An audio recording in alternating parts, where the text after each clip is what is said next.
جی ہمارے درمیان اس وقت موجود ہیں پی ٹی وی سے شہرت پانے والے راشد محمود جو کہ اداکار بھی ہیں اور انہوں نے پاکستانی ٹیلی ویژن سے بہت زیادہ نام کمایا۔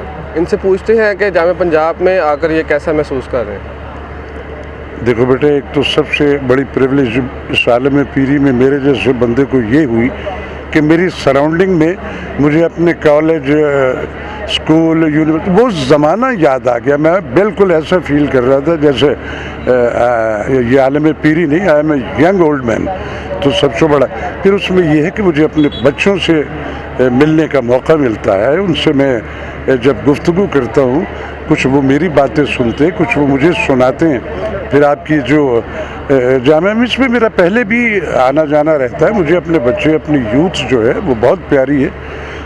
ہم تو اپنے حصے کے کام جو ہمارے اختیار میں تھا کر چکے، تو اب سارا کچھ آپ ہی کو کرنا ہے بیٹا۔ سر اب یہ دیکھنے میں آتا ہے کہ جو پی ٹی وی ہے وہ بڑا زوال کا شکار ہو رہا ہے، تو آپ نے اتنی دیر وہاں پہ کام کیا، آپ کیا سمجھتے ہیں کہ اس کی کیا وجوہات ہیں وہاں؟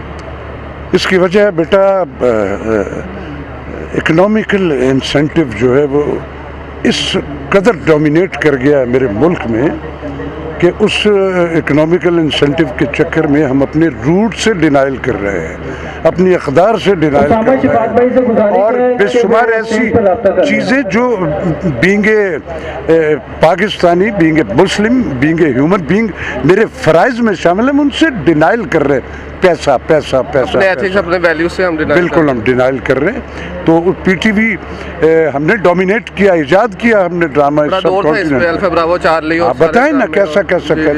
تو اس میں یہ ہے کہ اب چونکہ گمکس پہ زیادہ زور ہے، وہ جلدی خواب بک جاتا ہے، تو خواب ہے اب ظلم ایجاد ہو رہے ہیں مختلف ڈراموں میں، عورتوں پہ نئے نئے جو کبھی ہوئے ہی نہیں ہوئے پھر بھی ایجاد ہو رہے۔ اسی طرح بیس لیس میرے ملک کے ٹیلی ویژن ڈرامہ جو تھا وہ میری زمین سے جڑا ہوا تھا، ہماری اپنی رہتل سے ریلیٹڈ تھا، ہماری سائیکی سے ریلیٹڈ تھا، دنیا بھر میں دیکھا جاتا تھا کیونکہ وہ ایک نئی اس میں چیز تھی۔ تو اب وہ مینوٹنی سی ہو گئی ہے، اس طرح، اس وجہ سے۔